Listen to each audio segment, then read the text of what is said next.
Alerto dükkanı açtın, şimdi niye kapatıyorsun? Zaten sizden yorumlar geliyordu. Ali sen bu kadar ülke geziyorsun, dükkan ne oldu? Bu adrese artık gelmeyiniz. Güzel anılar biriktirdim bu dükkanda. Süreç beni yoruyordu. Sürekli buraya gel, dükkana bak. Yani sürekli kafanız meşgul. Ben de artık bundan yoruldum ve buraya geldim. Kore'nin en köklü, en iyi üniversitelerinden bir tanesiyle anlaştım. Kore'de işletme açmak olsun, Kore'de tur olsun, Kore'de eğitim olsun, bütün alanlarda. Koreceyi en iyi nasıl öğrenebiliriz? Korece kursumu duymadınız mı? Ali Ertuğrul orada Korece öğretiyor. Oradan öğrenebilirsiniz. Şimdi derslere de başladım. Bir sürü harika öğrencim var. Para kazanma, burada her türlü konuda yardımcı olabileceğimiz bir yatırım yapmayı planladım. Korece kursumla başladık. Ayrıca aldığım mesajlara göre Kore'ye girerken arkadaşlarımız bayağı zorluk çekiyormuş. Özellikle keta konusunda.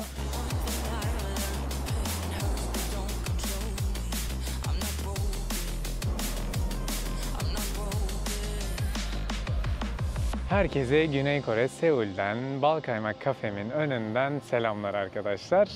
Başlıkta da gördüğünüz gibi Balkaymak Kafe ile alakalı güzel bir gelişmemiz var.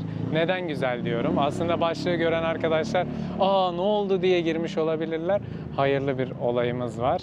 Siz değerli ailemle dükkanımın bütün sürecini paylaşmıştım biliyorsunuz. Dükkanı açarken, hazırlık sürecinde, dükkanıma gelen takipçilerime hepsini çekip sizlerle paylaşmıştım. Şimdi herkesin aklında bir soru işareti var. Alerto dükkanı açtın, şimdi niye kapatıyorsun? Hemen hızlıca bir yanıt vereyim. 1,5-2 yıllık bir sürecimiz oldu. Siz değerli ailem sürekli gelip gittiniz, beraber oturduk, kaymağımızı yediniz, çayımızı içtiniz. Diğer sosyal medya hesaplarımdan da beni takip ediyorsanız eğer görmüşsünüzdür. Artık eğitim alanında bazı çalışmalara başladım. Korece kursum. Yani eğitim alanında bazı planlarım var ve şu anda da aktif olarak öğrencilerim var. Yaklaşık 20 tane ve bu değerli öğrencilerime Korece öğretiyorum. Ben hemen devir teslimini yaptım başka bir yere, makul güzel bir fiyata. Ve ben artık eğitime yatırım yapmak istiyorum. Bu yüzden de dükkanı kapattım. Sadece eğitim değil, seyahat alanında da, YouTube alanında da çok güzel videolar gelecek. Kore'de işletme açmak olsun, Kore'de tur olsun, Kore'de eğitim olsun, bütün alanlarda hizmet vereceğim bazı çalışmalara başlıyorum. Bunu Korece kursumla başlattım, eğitimle başlattım. Bir sürü öğrencim var, onlara güzelce Korece öğretiyorum. Korece eğitim nereden alınır? Oğlum sen Ali Ertuğrul'u bilmiyor musun ya? En iyisi o. Yani durumu özetleyecek olursak aslında Balkaymak Kafe her şey çok güzel devam ediyordu fakat bu süreç beni yoruyordu. Sürekli buraya gel, dükkana bak, dükkanın eksikleriyle uğraş. Bu beni bayağı bir yordu. Hem seyahat etmek, hem eğitim alanındaki çalışmalara başlamak, hem esnaflık yapmak hepsi beni bir arada yorduğu için ben de dükkanı devrettim. Sizlerin gözü önünde ben de Balkaymak Kafe'ye artık bir veda etmiş olayım.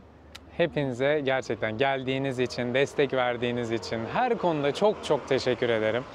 Umarım birlikte başka yollarda birlikte yürürüz ve birlikte farklı projelere imza atarız. Sizlere belki Kore'de işletme açma yolunda desteklerimi sunabilirim. Sonuçta burada bir işletme açıp sonrasında da bu şekilde devretmek kolay bir iş değil. Çünkü Kore'ye gelen arkadaşlarımız bilirler ki her yerde kiralık dükkanlar var ve ben direkt dükkanı devrettim. Bu gerçekten zor bir olay, devredebilmek. Tabii bu esnaflığın üzerine artık eğitim alanı başta olmak üzere diğer danışmanlık işlerine yoğunlaşmayı planlıyorum. Ali Ertuğrul'un Korece eğitimini duydunuz mu? Kızım ben Gore'ye nasıl geldim sanıyorsun? Ali Ertuğrul bana Gorece öğretti. Annyeonghaseyo.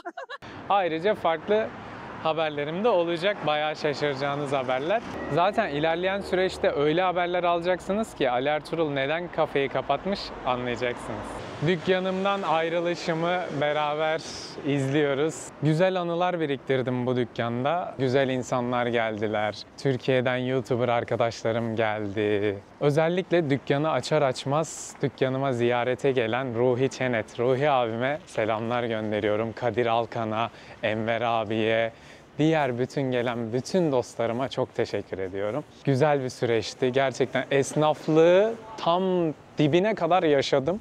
Ve Kore'ye gelip işletme açmak isteyen o kadar çok insan var ki Ben de bu insanlara aslında yardımcı olmak istiyorum. Çünkü çok başarısızlık gördüm. Burada dükkan açıp 2-3 ayda hemen pes edip kapatıp bir sürü zarara girenler oldu.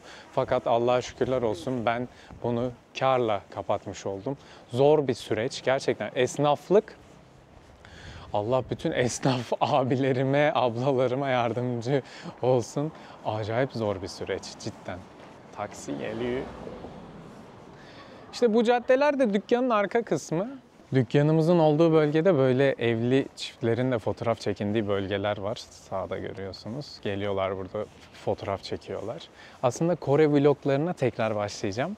Şimdi eğitim alanına yatırım yaptığımdan bahsettim ya. Dünyada Koreceyi en iyi öğreten kişi kimdir? Tabii ki de Ali Ertuğrul'dur. Bunu sormanız bile hata. Bu arada eğitim alanında sadece Korece öğretmiyorum. Bu Kore'ye gelme sebebimden bir tanesi de Kore'deki üniversitelerle anlaşmak ve buraya geldim. Kore'nin en köklü, en iyi üniversitelerinden bir tanesiyle anlaştım.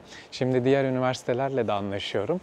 Kore'de okumak isteyen arkadaşlarımız Korece kursuma güvenle gelebilirler.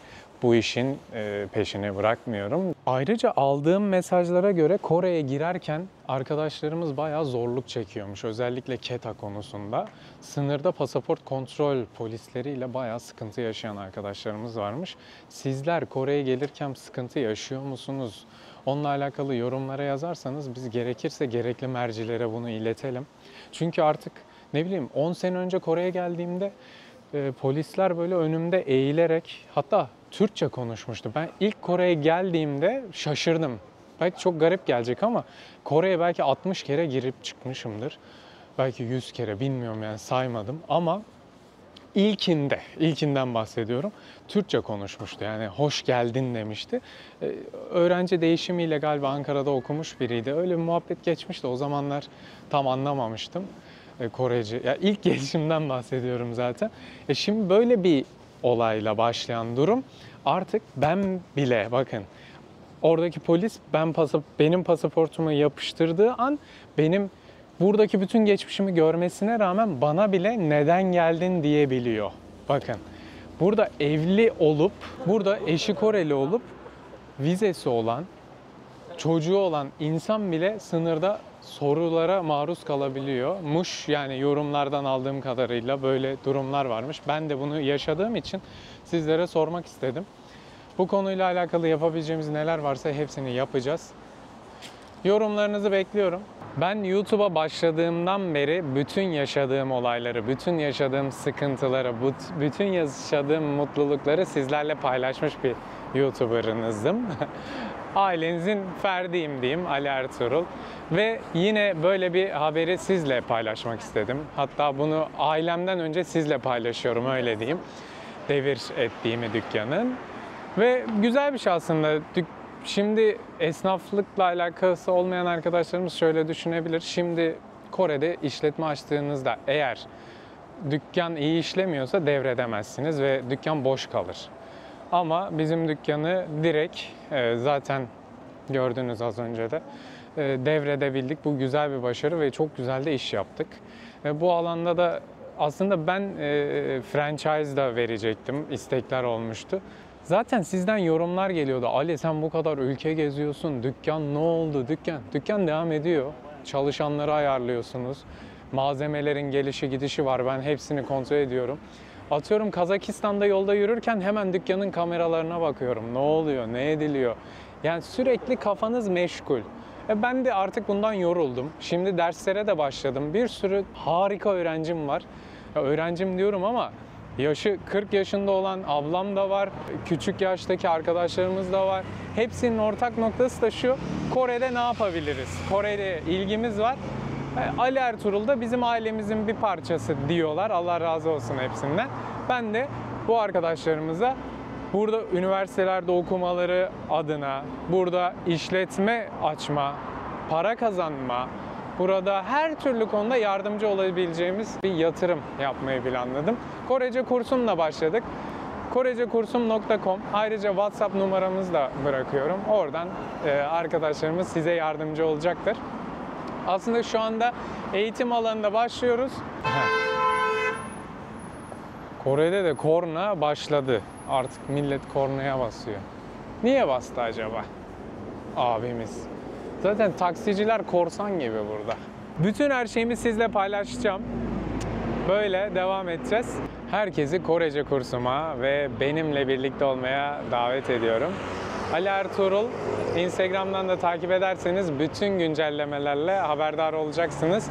Artık aktif şekilde hem YouTube hem diğer sosyal medya alanlarında hem de eğitim alanındaki bu projelerde birlikteyiz. Merak etmeyin. Kendinize çok iyi bakın. Görüşmek üzere. Kore'den sevgiler.